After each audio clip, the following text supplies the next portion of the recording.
પહેલાં તો અમે first time I think Gujarat title launch કર્યું હશે અને વિગતમાં એવું છે કે યુવાશ્રમ જે તમે જોયું તે ટાઇટલ છે તો અમે કંઈક હટકે સ્ટોરી લઈને આવ્યા છીએ. અત્યારે જોયું હોય છે કે હીરો હિરોઈન છે, અમારી ફિલ્મમાં પણ હીરો હિરોઈન છે, પણ એક નવી જ સ્ટોરી છે કે જેની અંદર નાના બાળકથી લઈને જે વૃદ્ધ હોય છે તે બધાને સાંકળી રાખે એ રીતે સ્ટોરી છે. અને યસ, સ્ટોરીની અંદર બાળકને, યુવાઓને અને વૃદ્ધોને ઘણું બધું શીખવા મળે એવું છે અને ઘણું જાણી શકે એવું છે.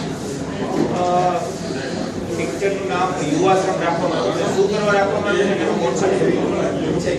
યુવાશ્રમ નામ શું કામ રાખવામાં આવ્યું છે એ તો રાઇટર કહી શકશે બહુ સારી રીતે, પણ કન્સેપ્ટ એ રીતે છે કે યુવાઓની સ્ટોરી છે કે તે લોકો તેની લાઈફમાં સ્ટ્રગલ કઈ રીતે કરે છે. જે અલગ અલગ ફિલ્ડમાં અત્યારે આપણે જોઈએ તો સ્ટ્રગલ થતા હોય, લાઈક કોલેજ લાઈફમાં હોય, મેરિડ લાઈફમાં હોય, તો આવા સ્ટ્રગલોને ધ્યાનમાં લઈ અને અમે આ ફિલ્મની અંદર દર્શાવવામાં આવ્યું છે. મૂવી ઘણા આવ્યા છે, લાસ્ટમાં છેલ્લો દિવસ આવ્યો છે, એ બધાને હટકે તમારું પિક્ચર શું છે?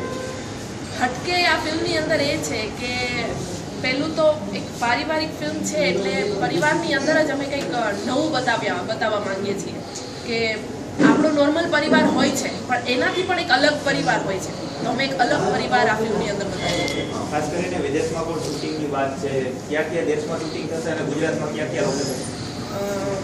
વિદેશમાં લંડનમાં વાત ચાલે છે અને ગુજરાતની અંદર તો અલગ અલગ જે લોકેશન છે, લાઈક અમદાવાદ સાઈડ છે, જામનગર સાઈડ છે, ઘણા લોકેશન, જુનાગઢમાં ખૂબ સારા લોકેશન્સ છે, તો એવી રીતે અમારે ગુજરાતની અંદર શૂટ કરવાનું થશે.